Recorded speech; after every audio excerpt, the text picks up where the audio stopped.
I'm going to summarize First John 2. So I started to summarize everything. And then I started adding more stuff in. And I'm like, oh, this is how I'm going to write my sermon this week. And I've never done that before. It's nice when that happens. Yeah. But I mean, it was cool because I just, I think that chapter, kind of like we talked about in the elders meeting, I think that chapter really lends itself to, makes a statement. And then like there are natural questions that kind of flow from the statements. So, so we're talking about writing sermons. Hi. So I'm talking about writing the sermon for this week. It's only Tuesday. And I'm like 95% done. And that never happens. Does that make you nervous?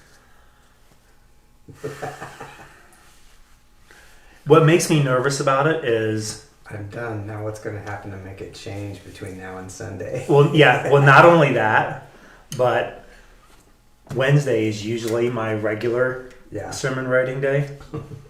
So my real thought is I'm going to read it tomorrow and I'm going to be like, oh, this is garbage. and I'm going to want to start all over again. That's my real fear in having my message done at this point is when that's happened in the past, my tendency has been to go back and redo the entire thing.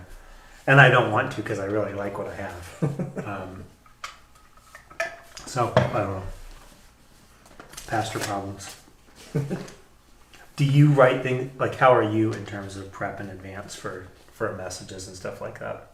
It just depends since, like right now, the series that we're going through on Wednesday nights, I'm basically summarizing a chapter that somebody else wrote. And so it's not quite the same writing process. Yeah. And for me, I don't usually write out a whole manuscript of what I preach. I gather a whole bunch of thoughts and information, and then I see how things connect with each other, and then I kind of put things in the order that the narrative can stretch itself through, and then I wouldn't quite call it an outline, but have some structured notes that I will go through. So usually the sooner I have that ready, like it's a process of marinating kind of. Yeah. Like all those bits and pieces. And sometimes they congeal and come together really quickly. And sometimes the order doesn't present itself until a little bit later in the week. Yeah. So when I was working on this coming Sunday's message yesterday, when I was working on it, because of the way it was happening in the way I was going through stuff, I felt myself like really summarize, because I did write a summary for the text. Like part of my challenge is, because I know we're going to read, because we read the whole chapter. Yeah. So I don't want to necessarily read the whole chapter and then summarize the whole chapter. And I know this week I definitely feel like I did that. I want to say that's less normal, and I hope I'm not naive in saying that. Like I hope that's a less normal way for me to do a message. But I don't know. I like to read through the chapter and summarize it as we're going. Sometimes when I preach. So like read a section, stop, talk about it. Yeah, so we're going to read through 1 John 2 or whatever. And we might get 3 words in, and here's something that I noticed that I want everybody else to notice. So I'll stop there and explain that. Sort of like a read through the chapter expanded edition. Yeah. Something like that. That helps me stick with what the story of Scripture is actually saying. Yeah. Which I think is kind of important. Yeah. And I can chase rabbits. So having a long text like that provides the structure always keeps me coming back to this is the point. Right. So Yeah. That's how the sausage is made. So this week we talked about we read through 1 John 1. We talked about 1 John 1 and kind of the remembering that a letter is really one half of the story. yeah. We're only getting one part of when we read a letter, we're only getting one side. And Yeah, John's answering questions sometimes that we didn't hear the question. yeah.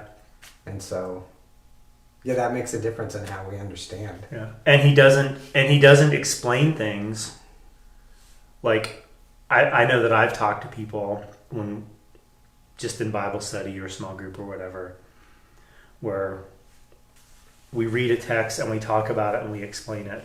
And someone will say something like, well, why didn't John say that? Or why didn't Paul say that? Yeah. Well, because they all knew that's what he's talking about. yeah, none of these writers had any clue that we were going to be reading them 2,000 years later with the need to explain them. So they just said what they said with an understanding. Could you imagine the pressure if they had? Man.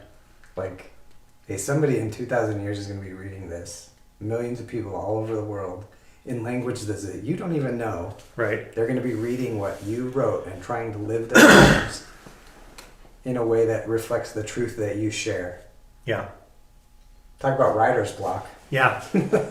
Well, and I think a way to think about kind of this idea is before we came in this room, Mike and I had a conversation, not just about this, but Mike had an appointment with someone at their house this morning.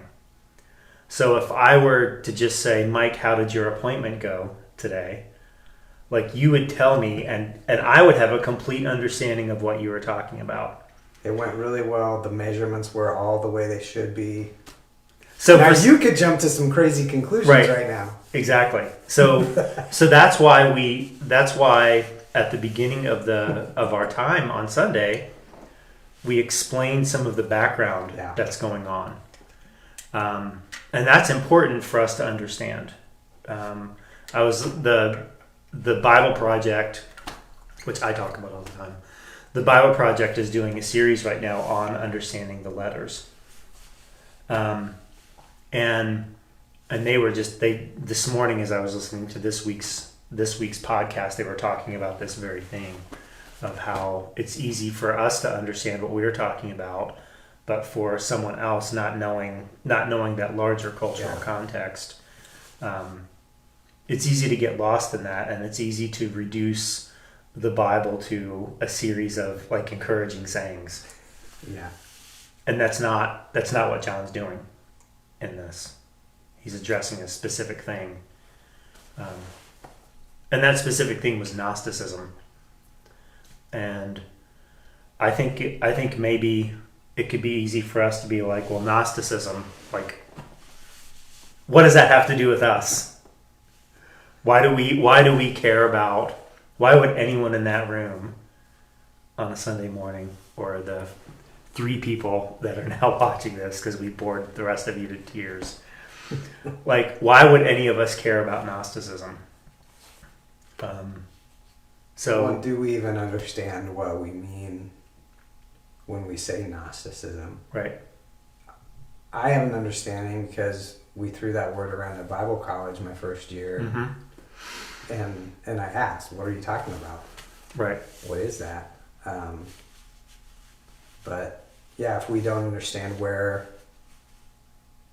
is the question that John's trying to answer, it's really easy to miss some of what he actually says. Right. And maybe even to misunderstand what he actually says. Right. So we wanted to talk a little bit about today, how do we see Gnosticism existing in our own world? So then this really is the who cares. Like, why should we care what John has to say? So if the Bible's not a a list of encouraging verses. Who cares what John has to say about Gnosticism? So, big picture, Gnosticism, spirit good, matter bad. Spirit good, matter bad. Why should I care about that as a person who lives in 2020 Western Nebraska? I think it goes to our fundamental understanding of what life is all about. In the Gnostic way of thinking, a person, and I'll just say, if I were a Gnostic, I would think of myself as a spiritual being that's trapped in this grossly evil physical form. Because the world wasn't created by a good God. The world was created by something else, some imperfect,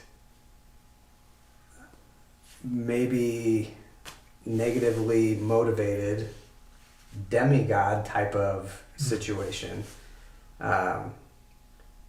Because the world was not created by a good and loving God, everything that is created, matter, physical, is bad. And I am a good spiritual being, but I'm trapped in this bad. And I don't just mean my body, although that's part of it. Yeah. But trapped in this, or traveling through this bad world of physical existence. And the only way out is by somehow obtaining this special knowledge that will release me from my physical shackles.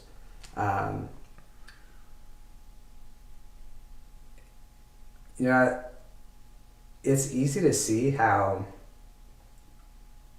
in practical ways, this is the way a lot of people actually live. Yeah. And I don't mean...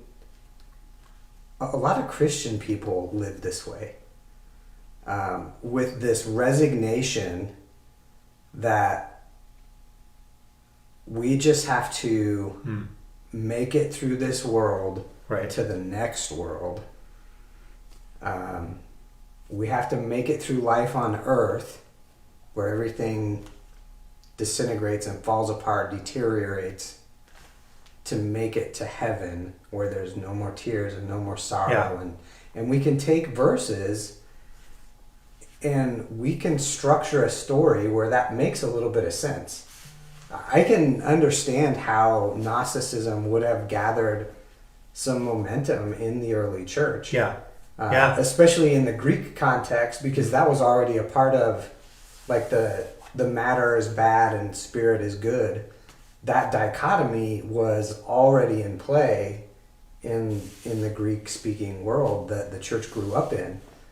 And I think today, while we don't really ever think about it that way or talk about it that way, how many of us have just felt resigned to just buckle down and bend down our head and plow through the garbage of life until someday God comes and takes us home? That sounds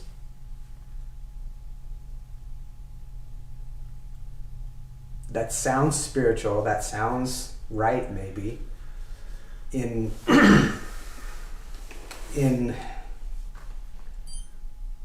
some ways. I think the problem is Jesus. Jesus did not say, a lot of bad things are going to happen. You're just going to have to stick it out and wait for me. And, I'm preparing a place for you. It'll be okay in the end. He did say, I'm going to prepare a place for you. And it is described as an incredible place. And it's the place that we're made for.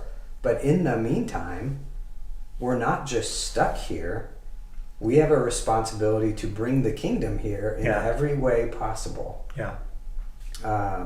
And I had a friend one time the phrase he used was jettison and abandon. Mm. And that, like, just what you were just, and so that describes exactly the mindset that you just described. Yeah. Of I'm going to jettison and abandon this earth someday. Like, it's going to be so bad, and I just can't wait to get out of here. And then, like you were talking about, they would have had a Greek mindset, and that would have been even made worse by the fact that the Roman Empire was in charge of them, like putting persecution pressure on them. Like, this place is really bad, and all we got to do is, if we just get through this, we'll receive that reward. We'll escape this place. Yeah, and there's some truth there. Yeah. Like, we don't wrestle against flesh and blood, Right. but against forces and powers. Mm-hmm. There is a spiritual reality Yeah. that we are in battle. We don't always live like we're in a battle. Mm-hmm. We don't usually live like we're in a battle. Mm-hmm. But we are.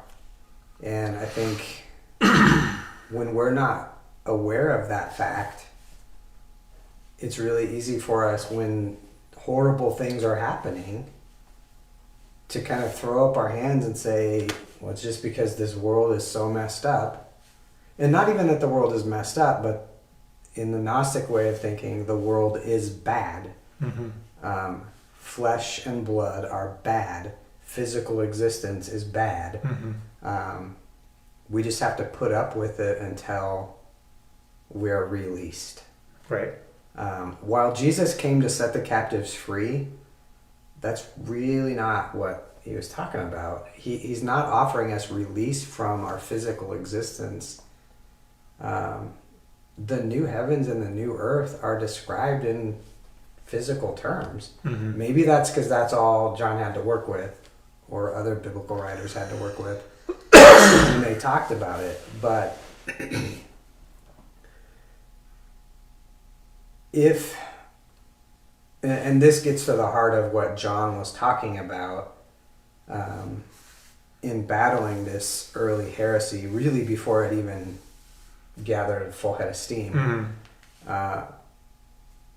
If spirit is good and physical is bad, then Jesus could not possibly have been what he said he was. Right.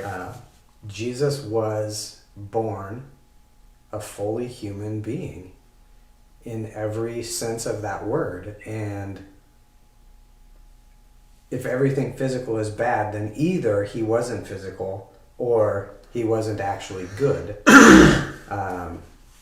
And good enough to make the sacrifice that Right. would pay for all of our sins. Because, now I want to be really clear, as I hypothetically talked as if I'm a Gnostic person, I'm shifting away from that here. And Yeah. I want to be really clear. We are made in God's image. And when God made man, and when God made the world, he didn't just say, that's good enough. Mm-hmm. He said, that's very good. Yeah. This physical matter that I've created, that we have made, Mm-hmm. is very good. And this piece especially, that we've made in our image and blown my very own life into, this is very good. I believe that at our heart, as a human being, we have that good image of God within us. And our sin is what causes that to be obscured, Mm-hmm. invisible, covered up, and scarred. And I think when we live our lives as if, like, my physical being is just bad, Mm-hmm. that takes the idea that, my flesh is weak, even though my spirit is willing. And it takes that to a degree that I don't think we need to go to, because we let ourselves off the hook then. I fell into this sin again because I'm bad. I'm just human. I'm physical. And it's easy to blame that and not take responsibility for our sin. The Gnostic way of living kind of lets us off the hook. Mm-hmm. Instead of relying on Jesus to give us the forgiveness that's necessary for true union with God. And I also think then, if matter's bad and spirit's good, I think that opens the door for us to treat others poorly. Sure. I mean, and so that was why. So I talked. I don't want to say a lot because I don't know that I talked a lot. I talked about two things. I talked about the cultural context, and then I talked about the religious context. And the religious context was Gnosticism.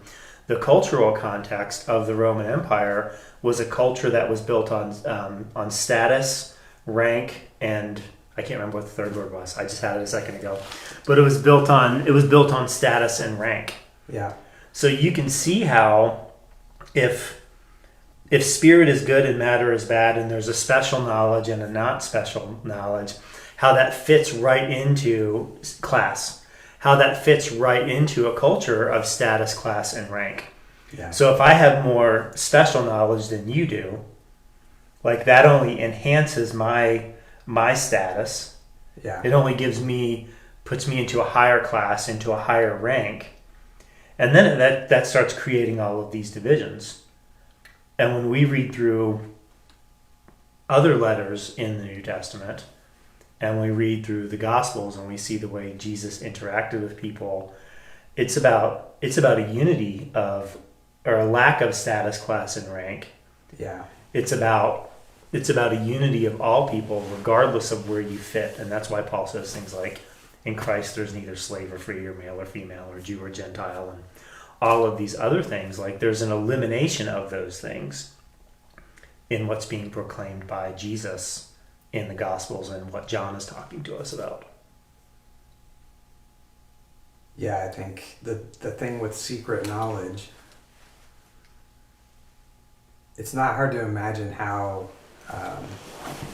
someone seeking status could manufacture a whole lot of nonsense and claim whatever is necessary to gain that status that they're looking for. And how do you argue against that? Right. Um, And that's why whenever someone says, I heard a word from the Lord, in the back of my mind, I'm immediately skeptical of that. Yeah. And maybe I should be. I don't know. Maybe I shouldn't be. That's well, we're also told to test the spirits. yeah. And if your word of the Lord doesn't agree with what we know of Scripture, we need to be really careful who we ascribe that word to. Yeah. And I know, I have no doubt that God speaks to us today. Typically in my life, when God has had something specific that he wanted to communicate to me, he communicated that to me. He didn't, I can think of no time, and maybe this is a deficiency of me, I don't know, but I can't think of a time where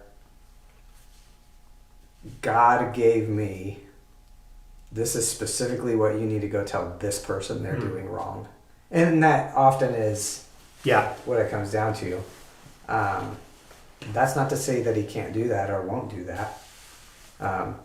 I have found many, many times when I've been reading through Scripture and someone else will come to mind, you need to share this with them. Mm-hmm. They need to understand this as well. But that's almost always in the context of, this is something that needs to sink into my life and this person that I've had relationship with. Right. It's always in that context of relationship that has been fruitful. Mm-hmm. But yeah, it's easy to manufacture and say, well, here's something I know that you don't know. Let me enlighten you. Right. Or let me withhold this information from you so that I can maintain some sort of status above you. Yeah. And that is so opposed to the way that Jesus calls us to interact with each other. And the way John echoes Jesus in telling us, love one another. Don't seek status over each other. Don't seek position over one another. Love each other. This wasn't something new that John was telling them to do. Yeah. It was a reminder because they could see around them this system of status seeking that was opposed to Jesus' way of living. And in the church, we are called to Jesus' way of living. We should reflect him as much as we are able. Yeah.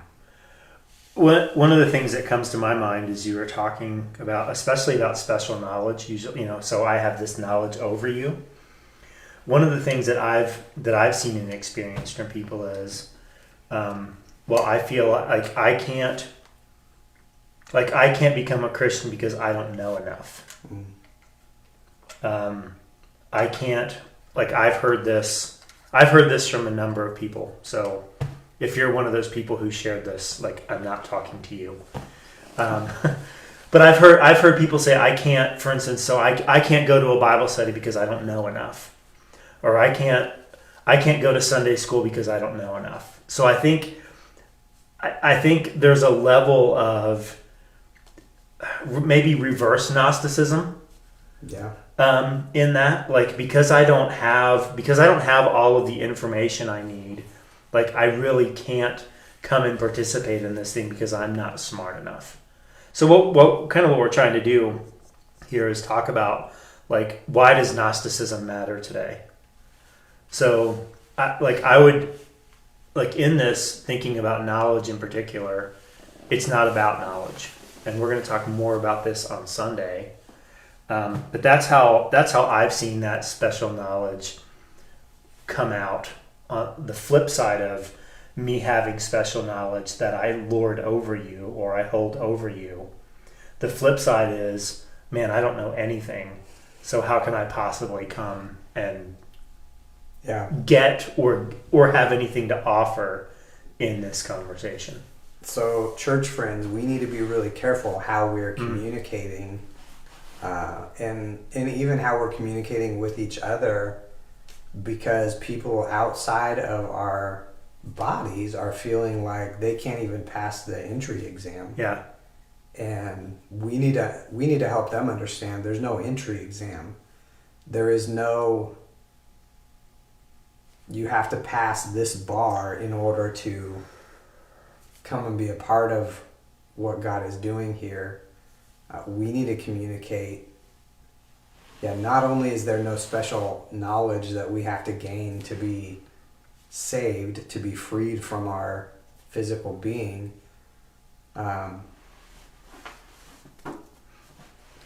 there is no knowledge requirement to come and find out more. Yeah. And I don't think any of us would ever say to somebody, you need to study a little bit before you come to my Sunday school class. Now, I will tell students that I want to time out on that. Okay, so before you say anything else, because I want to talk about this. One of the things that's sneaky about any heresy. So Gnosticism would have been a heresy. It would have been a false teaching. One of the things that's sneaky about any heresy is there's always just enough. It's built on a foundation of truth. There's some level of good thing that piece that's taking right. place. So keep going. So I tell my students. So what you just said was. So my students that come all the time, I will tell them read this and we're going Yes. to talk about it. Yeah. Do this and we'll get together again and talk some more. But to have a requirement for entry that's not where we want to go. Right. And so, even in cases where there's some stuff that I want the students to have done ahead of time, if a student hasn't done that, it's not like we're going to, you can't stay tonight. Right. We've been going through a book called Core 52 in our student meetings on Wednesday nights. And, we're about 40 chapters in. And if a student showed up tomorrow night for the first time, they would be absolutely welcome. All of the last 40 chapters would not be like, There's no prerequisite. Here's your book, read up to this, catch Right. up, and then you can come back next week. Right. That's not going to happen. Right. Now, there might be some stuff where what we've done over the last 40 weeks feeds into what we do now. And so I'm going to have to fill in the backstory a little bit. Right. Which I'm prone to do more than necessary. But we need to do that in order to let people feel like they can belong. And I think even if you're not teaching a class or leading a group,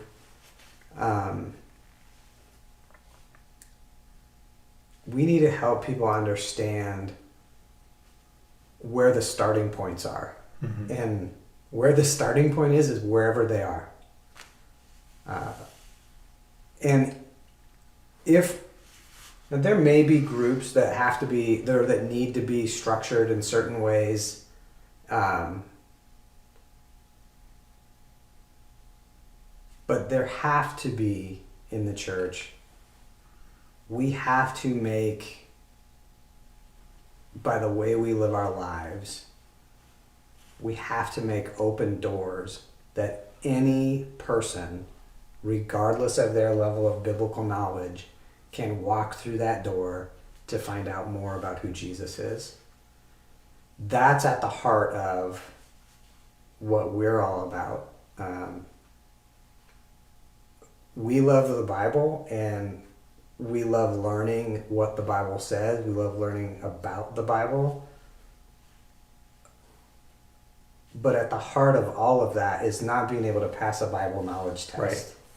Right. We had to, in Bible college, like our freshman year, we had to take a Bible knowledge test. Yep, And it was I did too. basically, what is your level of Bible knowledge? Right. And then you take it again when you're a senior, and hopefully you haven't just spent 4 years learning less about the Bible. Right. And that was always an interesting conversation to have with each other. It was like, so did you get better? Or how much better? The objective of Bible knowledge isn't passing a test. Yeah. The objective of Bible knowledge is learning who Jesus is. Yeah. And learning what he's doing in the world today so that we can join him in that work. Yeah, and the way John puts that in 1 John 1, we proclaim to you that we ourselves have actually seen and heard so that you will have fellowship with us. And our fellowships with the Father and with his Son, Jesus Christ, we're writing these things so that you may fully share our joy. So I want people to be familiar with the Bible so that we can have, and this is where you got to be careful how we talk about this, so that we can have real fellowship and real joy. Because ultimately fellowship is found because of who Jesus is and what Jesus has done. And that's why I can have, that's why I will have an automatic deeper relationship with someone who is a Christian, who speaks a different language than me, who's from a different culture in a different country, I will have more in common with that person than I will with someone who lives down the street from me, who drives the same kind of car I do, who votes the same way I do, who's my same age, who has kids like all of those kinds of things. And this idea of fellowship and this idea of joy is really important, because the Gnostics were using all of these things as a wedge, between people to be someone, to have an over. So I have over you. Which layer of society do you fit into? Right. Or which layer of our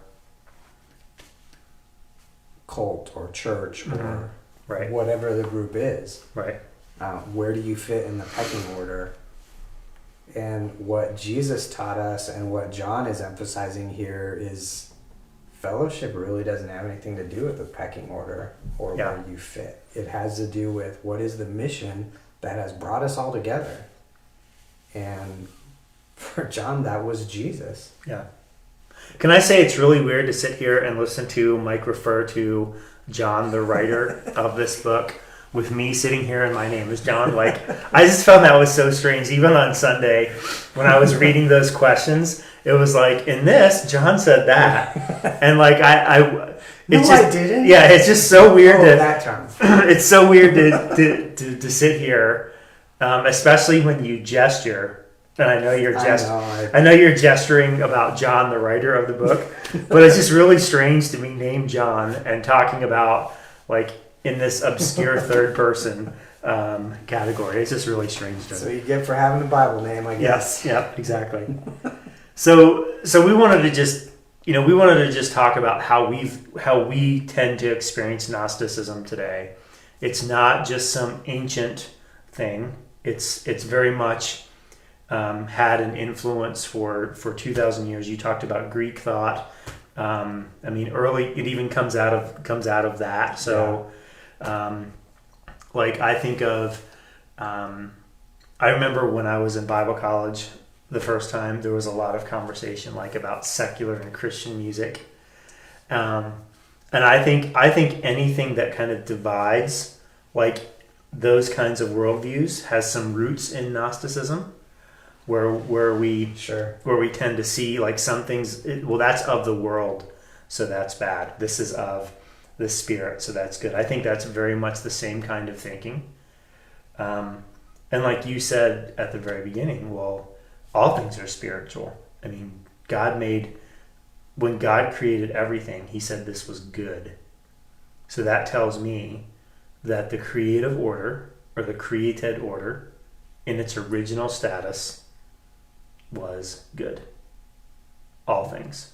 Yeah, I think at the heart of what exists is a good God that created it. Mm-hmm. And Gnosticism and so many other philosophies that have developed since the 1st and 2nd century start somewhere else. Mm-hmm. And when you start without a good God creating, you can end up in a lot of dark thinking, which I think is why John talks about in him there is no darkness. A lot of people live as if there is not a good God who created. And